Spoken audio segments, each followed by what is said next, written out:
بسم اللہ الرحمن الرحیم. خاتون حضرات، میں ہوں اختر عباس اور آپ سب کو میرا سلام پہنچے. مسئلہ تو آج بالکل یونیک ہے. نئی عمر کے اور نئی نسل کے لڑکوں اور لڑکیوں کا مسئلہ ہے اور پریشان کرنے والا ہے. پر اس سے پہلے آپ کو ایک میسج. آج کی جو ویڈیو ہے اس پہ میں بات کرنا چاہتی ہوں. میں نے ابھی بھی دیکھی جس پہ تھا کہ سسرال میں ہم کس کس کو خوش رکھ سکتے ہیں. تو میرا بہت دل کیا تو میں آپ سے شیئر کر رہی ہوں. آپ نے بھول کر بجا فرمایا، سب کچھ سچ کہا، کوئی ایسی بات نہیں کی جو میں کہوں کہ نہیں ایسا نہیں ہو سکتا. پہلے میں ایسا سوچتی تھی کہ جب میں کر رہی ہوں تو سامنے والا بھی کرے. اب میں ایسا نہیں سوچتی. اب میں یہ سوچتی ہوں کہ میں کرتی جاؤں. میں نے اللہ سے دوستی لگا لی ہے. پہلے میں اللہ سے ایسے بات نہیں کرتی تھی جیسے اب تو میں ایسے اللہ سے بات کرتی ہوں جیسے سامنے بیٹھا ہوا اللہ میاں میری باتیں سن رہا ہے. جیسے ہم کسی دوست کو، بہت قریبی ساتھی کو اپنے دل کی باتیں کرتے ہیں، ویسے میں کرتی ہوں. اللہ میں سے اپنی باتیں شیئر کرتی ہوں، اللہ سے مدد مانگتی ہوں. بہت دل کرتا ہے اللہ میں سے جب کہتی ہوں اللہ میں ان کے دل میں میرے رحم ڈال دے، اس کے دل میں یہ ڈال دے. اور اللہ میں دے رہے ہیں مجھے. میں جب بھی اللہ سے کچھ بھی مانگا، شکر اللہ کا کہ اللہ نے مجھے بہت دیا. قدر بھی. اچھا، یہ دیکھیے، ہر انسان کا الگ الگ تجربہ ہوتا ہے، الگ الگ مشاہدہ ہوتا ہے. بہت سی خواتین ایسی ہیں جو میری باتیں سننے کے بعد بہت محبت سے شکریہ ادا کرتی ہیں، اس کو پریکٹس شروع کر دیتی ہیں. ایک دو دانے ایسے بھی نکلتے ہیں جو کہتے ہیں نہیں یہ نہیں ہو سکتا. پر یہ جو ابھی گواہی آئی ہے یہ بہت ہی خوبصورت گواہی ہے کہ انہوں نے اپنی زندگی میں یہ گزارش کر رہا تھا کہ جب بھی کسی چیز پہ ہم یقین سے، پورے ایمان سے عمل کرتے ہیں تو چیزیں ہو جاتی ہیں. اس کا بہت زیادہ تعلق آپ کے بلیف سے ہوتا ہے، بہت زیادہ تعلق آپ کے یقین سے ہوتا ہے، اور بہت زیادہ تعلق آپ کے اس رویے کے ساتھ ہوتا ہے کہ مجھے ہر صورت میں یہاں کامیابی چاہیے. دوسرا بدلے نہ بدلے، میں نے ان چیزوں کو کرنا ہے اور لوگوں کے رد عمل میں نہیں کرنا. تو جب بھی ہم لوگوں کے رد عمل میں کرتے ہیں، اچھا میں اچھا کر رہا ہوں، وہ اچھا نہیں کر رہی تو آپ اچھا کرنا بند کر دیتے ہیں، تو ظاہر ہے وہاں پہ زندگی کی جو سڑک ہے اس کا کانٹا بدل جاتا ہے اور آپ غلط ٹریک پہ چلے جاتے ہیں. غلط ٹریک پہ جانا اتنا آسان ہوتا ہے کہ جو غلط ٹریک پہ جاتے ہیں یا جاتے دیکھتے ہیں ان کو بہت بہتر اندازہ ہے. ہماری موجودہ یونیورسٹیوں میں اور میڈیکل کالجز میں خاص طور پہ کہ جس ایشو کا آج میں ذکر کر رہا تھا، مجھ سے تذکرہ کیا یہ آمنہ نے، اور انہوں نے اپنی ایک دوست کا تذکرہ کیا. ان دوست کا ایک فیونسی تھا اور ان کی پچھلے 6-7 ماہ پہلے منگنی ہوئی تھی. پھر یہ ہوا کہ فیونسی جو میل فیونسی ہے اس کا دوست بیچ میں میڈیکل کالج میں تھے اور وہ بھی کلاس فیلو تھا. بہت اچھی ان کی گیدرنگ تھی، بیٹھتے کھانا کھاتے. ایک اور بات یاد رکھیے گا، جو ہمارے دوست ہوتے ہیں، قریبی دوست، جگری دوست، لڑکیاں ہوں یا لڑکے، اتنا ماں باپ کے قریب نہیں ہوتے جتنا دوستوں کے قریب ہوتے ہیں. ان کے کانوں میں، ان کے دلوں میں، ان کے دماغوں میں آلموسٹ ہر وہ بات کر دیتے ہیں جو ان کو نہیں کرنی چاہیے. اپنے اسپاؤس کے بارے میں بات کریں گے تو کوئی پرائیویسی نہیں رکھیں گے، ایک ایک ڈیٹیل اس کو بتائیں گے، اس کی خوبصورتی کے بارے میں بھی، اس کی ڈیلنگ کے بارے میں بھی، اس کی اچھائیوں کے بارے میں بھی. سو سم ٹائم اٹ ہیپنس کہ آپ دوسرے کے دل میں اس کے بارے میں ایک پورا تصور پیدا کر دیتے ہیں، اسے اٹریکشن ہو جاتی ہے، یا انگریزی میں کہتے ہیں انفیچویشن ہو جاتی ہے. تو اس فیونسی نے اپنے فیونسی کے ہوتے ہوئے اس کے دوست کے ساتھ تعلق بنایا. نہ صرف تعلق بنایا بلکہ تعلق کی ہر بدترین حد کو کراس کیا. اور انہی کی کلاس میں سے ایک اور لڑکے نے کئی مہینے کے بعد اس فیونسی کو بتایا کہ تمہاری جو فیونسی ہے وہ تو یہ گل کھلا چکی ہے اور تمہارے ہی دوست کے ساتھ کھلا چکی ہے. اس نے اس کو ثبوت بھی دیے اور بتایا کہ یہ ثبوت ہے اور یہ لوگ پلان کر رہے ہیں کچھ ماہ کے بعد زندگی کو کسی اور ڈھب سے، اور اس میں تم نہیں ہو. You are no more in her life. اچھا، اسی طرح جو دوسرا کیس میرے پاس آیا وہ بھی لاہور کی، ایک پاکستان کی بلکہ سب سے بڑی یونیورسٹی ہے وہاں سے آیا. وہاں یہ حرکت لڑکی کی دوست نے کی، یعنی لڑکی کی دوست نے اپنے عزیز ترین دوست کے فیونسی کو مار گرایا اور فتح کر لیا، اور دونوں احمقوں نے اور دونوں گدھوں نے اس رشتے اور اس تعلق کا حشر نشر کر دیا. ویسے میرا آپ سے سوال یہ ہے کہ کیا اس والے معاملے میں جو غصہ ہے وہ کس پہ کرنا چاہیے؟ دوست پہ کرنا چاہیے یا فیونسی پہ کرنا چاہیے؟ میں نے کچھ لوگوں سے پوچھا اور میں لٹرلی حیران رہا کہ ان دونوں احمقوں نے بھی غصہ کس پہ کیا ہوگا؟ دوست پہ کیا. لڑکی نے بھی دوست پہ کیا، لڑکے نے بھی دوست پہ کیا.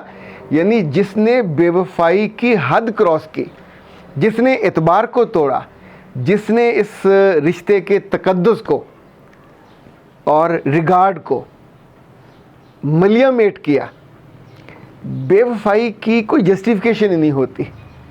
دنیا کی خوبصورت ترین عورت بے وفائی کرے یا دنیا کا خوبصورت ترین اور طاقتور ترین مرد بے وفائی کرے، دونوں کی بے وفائیوں کی کوئی لاجک، کوئی جسٹیفیکیشن ہے ہی نہیں ہے. یہ گھٹیا ترین کام ہے. آپ رشتے سے ویسے نکل جاؤ، لیکن آپ اس کے دوست کے ساتھ یا اس کی دوست کے ساتھ آپ ناجائز تعلق بناتے ہو، اور اس تعلق کے پردے میں آپ حد کراس کرتے ہو، اور اس بیچارے کے اعتبار کو اور اعتماد کو اتنی ٹھیس پہنچاتے ہو کہ سم ٹائم تو اتنی سینسٹیوٹی ہوتی ہے کہ لڑکے یا لڑکی جس کے ساتھ یہ دھوکہ ہوا ہوتا وہ خودکشی پہ چلا جاتا ہے کہ میں نے کیا برا کیا تھا.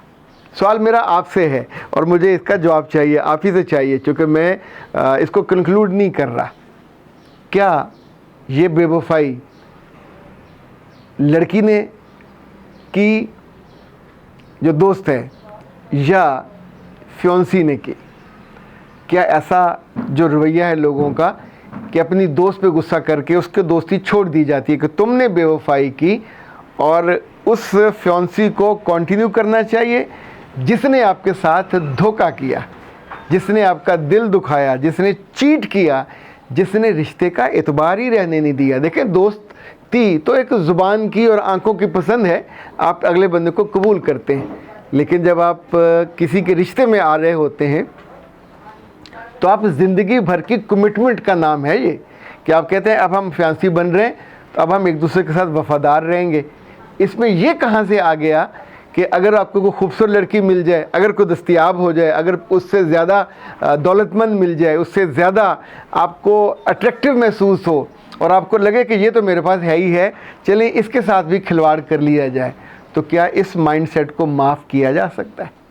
اگر آپ اس حق میں ہوں کہ معاف کر دینا چاہیے تو ضرور بتائیے، اس لیے کہ پھر جو کئی سالوں کے بعد آپ کی چیخیں نکلیں گی جب کوئی ہم کو دھوکہ دیتا ہے، جب کوئی ہماری زندگی میں آ کے ہمارے اعتبار سے کھیل جاتا ہے، تو انفیکٹ اس کے بعد تو جو حال ہوتا ہے، سچی بات ہے، پاؤں کے نیچے سے زمین نکل جاتی ہے، سر کے اوپر سے آسمان غائب ہو جاتا ہے، رشتوں پہ سب جتنے لفظ ہوتے ہیں وہ ختم ہو جاتے ہیں، آپ کسی رشتے پہ اعتبار کرنے کو تیار نہیں ہوتے. پر یاد رکھیے گا، یہ بے وفائی صرف دوسرے نہیں کرتے، کبھی کبھی یہ بے وفائی آپ کے اندر بھی تو آ جاتی ہے، اور آپ بھی اپنی زندگی کے کسی کمزور لمحے میں اپنے ہی اسپاؤس کے کسی دوست یا اس کی کسی دوست کی شکل سے، دولت سے، علم سے، فہم سے، خوبصورتی سے، تدبر سے، کسی بھی وجہ سے آپ اس کے گھائل ہو جاتے ہیں، پھر قائل ہو جاتے ہیں، اور پھر اس رشتے کو بریک کیے بنا دوسرے میں جمپ کر جاتے ہیں، چیٹ کرتے ہیں. جس بات کا ہمارے دین میں تقاضا ہے وہ بھی عورت سے سب سے بڑا جو تقاضا شادی کے بعد اپنے میاں کے بستر کی حفاظت ہے، لائلٹی ہے، وفاداری ہے. یعنی ہمارے ہاں تو یہ کہا جاتا ہے کہ ایشین اور خاص طور پہ مسلم عورت جو ہے یہ ون مین ہوتی ہے، یعنی ایک آدمی کی بیوی اسی کے ساتھ ساری عمر نبھا کرتی ہے. پر جب سے یہ بے وفائی کے جراثیم، پتہ نہیں بے وفا جانوروں کا گوشت ہم زیادہ کھانے لگ گئے، بے وفا لوگوں کے ساتھ زیادہ اٹھنے بیٹھنے لگ گئے، یا بے وفائی کے کچھ ٹیکے ہم نے اپنے اندر اتار لیے، آئی ڈونٹ نو، پر کہیں ایسا پرابلم تو ہے کہ جس اینٹ کے نیچے آپ کو وفا نظر آنی چاہیے وہاں بے وفائی کی تصویر نظر آتی ہے. یونیورسٹیوں اور کالجوں میں ویسے اصولی طور پہ تو ظاہر ہے جب آپ محبت کی مشق کرنے وہاں جاتے ہیں تو آپ اپنا بھی اعتبار توڑتے ہیں، گھر والوں کا اعتبار توڑتے ہیں، اور نافرمانی، اللہ کی نافرمانی میں جاتے ہیں. لیکن اٹس اے لمٹ کہ آپ کسی کے رشتے کو ڈیمیج کرو اور اس کے اعتبار کو، وہ اس کے زندگی کے اعتبار کو، اس لڑکی یا لڑکے پہ اعتبار کو بھی خراب کر دو. خراب کرنے والے کے ساتھ کیا خیال ہے؟ زندگی اچھا کرے گی؟ ساری زندگی مل کے بھی اچھا کرے تو کیا قدرت اس کے لیے کوئی مکافات عمل نہیں بناتی؟ میں نہیں جانتا، چونکہ میں نے یہ ان کے دکھ دیکھے ہیں، سنے ہیں. میں چاہتا ہوں کہ آپ اپنا انپٹ ضرور دیجئے. اختر عباس کو دیجئے اجازت. اچھا ہاں، آپ اپنا جو انپٹ ہے وائس میل میں بھی دے سکتے ہیں اور تحریراً بھی دے سکتے ہیں. تحریراً بہت لمبی کہانیاں لکھیے گا 3-4 لائنوں میں. ہمارے جن نمبروں پہ آپ بھیج سکتے ہیں 0300 946 8746، اور اگر آپ کا جواب ہم کو لاجیکل لگا، اچھا لگا، تو بہت ممکن ہے پھر ہم آپ کو کوئی تحفہ بھی دیں۔ اختر عباس کو دیجیے اجازت۔ السلام علیکم۔